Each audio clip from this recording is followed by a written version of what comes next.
मुझे मांग संख्या 50-55 पर बोलने का मौका दिया, इसके लिए आपका बहुत बहुत धन्यवाद, बहुत बहुत आभार। वर्तमान में भोपालगढ़ विधानसभा क्षेत्र में कुल कितनी ग्राम सेवा सहकारी समितियां हैं और इन समितियों में कुल कितने व्यवस्थापक हैं?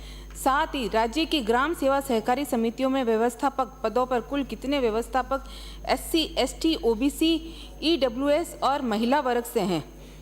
मैं आपसे इस जानकारी की मांग करती हूं। भोपालगढ़ विधानसभा क्षेत्र की ग्राम सेवा सहकारी समिति में कुल कितनी समितियों में व्यवस्थापक स्नातक शैक्षणिक योग्यता रखते हैं, बताने का कष्ट करें। सभापति महोदय, ग्राम स्तर पर सहकारिता की इकाई ग्राम सेवा सहकारी समिति होती है।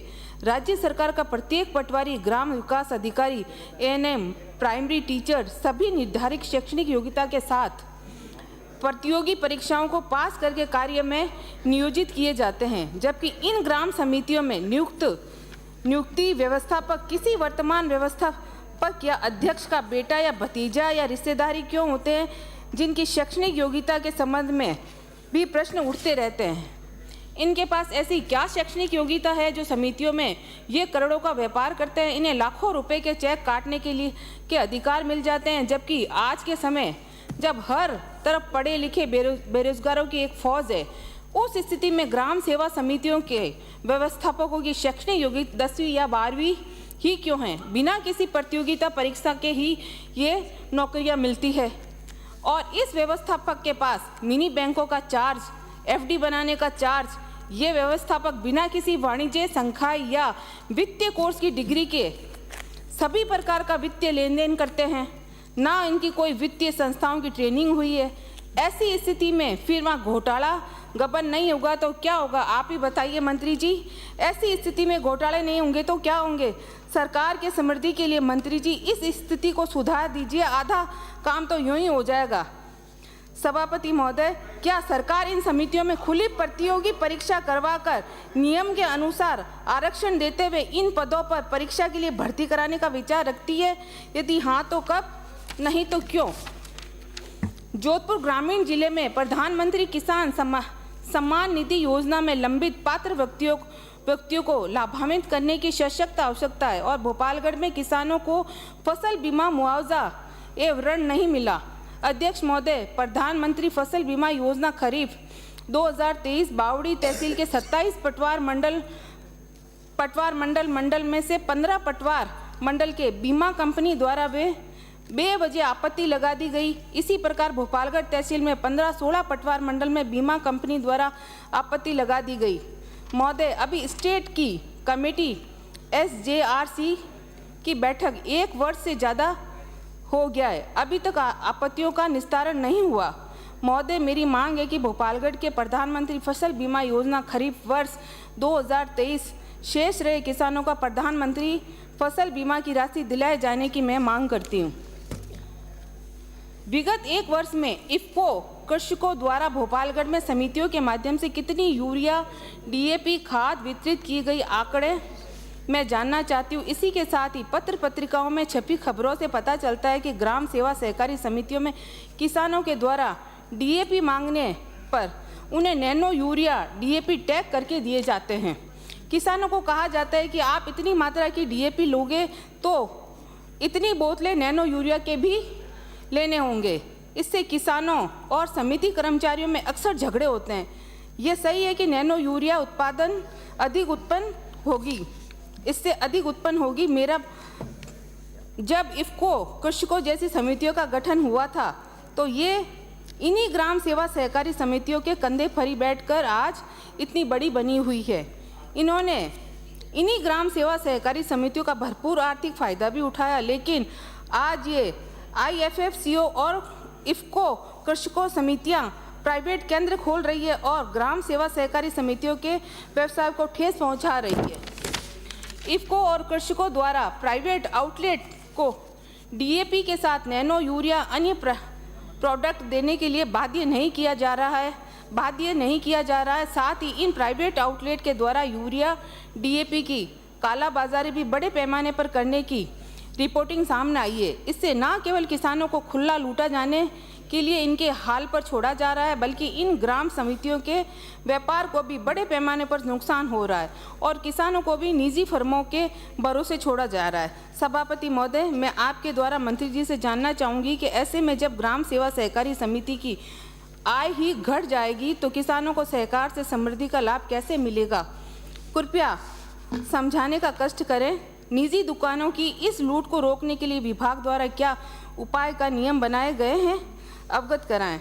भोपालगढ़ में कार्यरत क्रय विक्रय सहकारी समितियों का विगत कितने वर्षों का कमीशन राजफेड में बाकी है? अगर बाकी है तो किसानों की संस्था को आज तक क्यों नहीं दिया गया? कारण स्पष्ट करते हुए मैं इसकी आपसे जानकारी की मांग करती हूँ। क्रय विक्रय सहकारी समितियों की माली हालत खराब हो गई है। क्या आपको पता है इन क्रय विक्रय सहकारी समितियों का कई वर्षों से राजफेड में पिछले वर्षों में की गई न्यूनतम समर्थन मूल्य खरीद का कमीशन आज भी बाकी है। राजफेड द्वारा अभी तक वो कमीशन क्रय विक्रय सहकारी समितियों को नहीं दिया गया, जबकि राजफेड द्वारा समितियों के इन कमीशन को अपने बैंक खातों में रखकर मोटा कमीशन कमाया जा रहा है।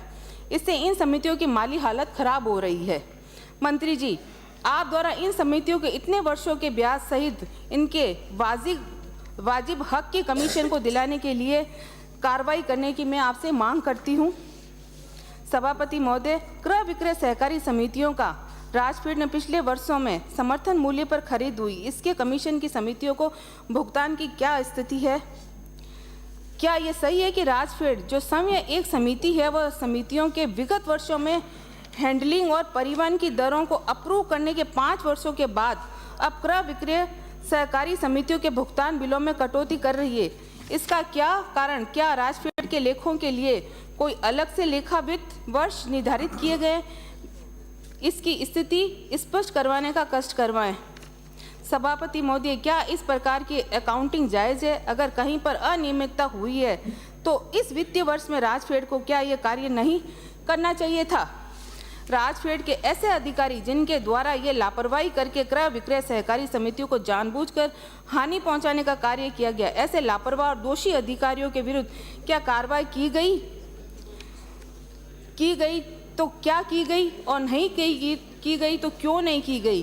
क्या ये किसानों की संस्थाओं पर घाटा मढ़कर राजफेड द्वारा अपना मुनाफा बनाए रखना का प्रयास नहीं है? मंत्री महोदय, इसकी मैं स्थिति स्पष्ट करवाने की मांग करती हूँ।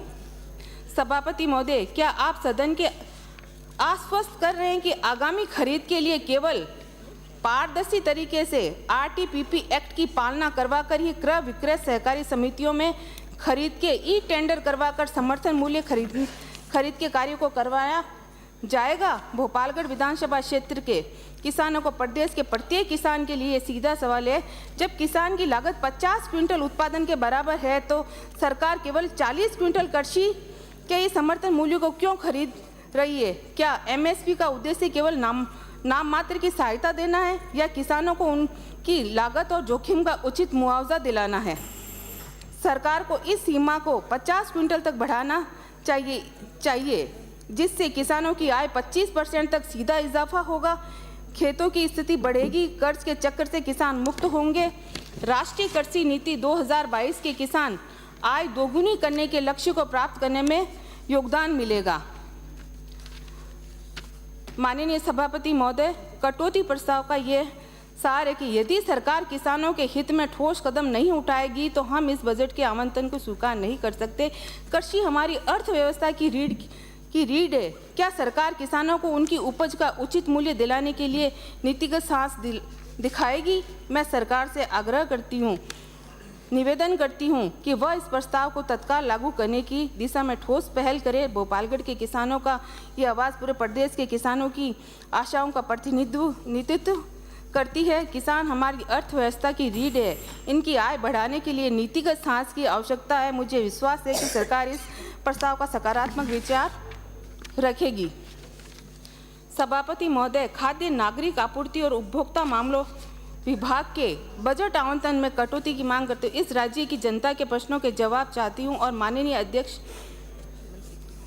मंत्री जी से मैं खाद्य नागरिक आपूर्ति उपभोक्ता मामलों विभाग के बजट आवंटन में सांकेतिक कटौती की मांग करती हूँ।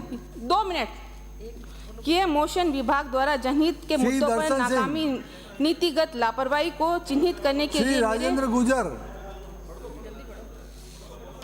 खाद्य सुरक्षा में चूक। राज्य में 35 लाख मैट्रिक टन अनाज भंडारण क्षमता की कमी के बावजूद विभाग ने नए गोदामों के निर्माण के लिए बजट का केवल 18% ही उपयोग किया। NFHS के अनुसार राजस्थान के माननीय सभापति महोदय, बच्चे कुपोषित हैं, जो विभाग की पोषण योजनाओं को मुझे मांग संख्या 50 सहकारिता एवं मांग संख्या 55 खाद्य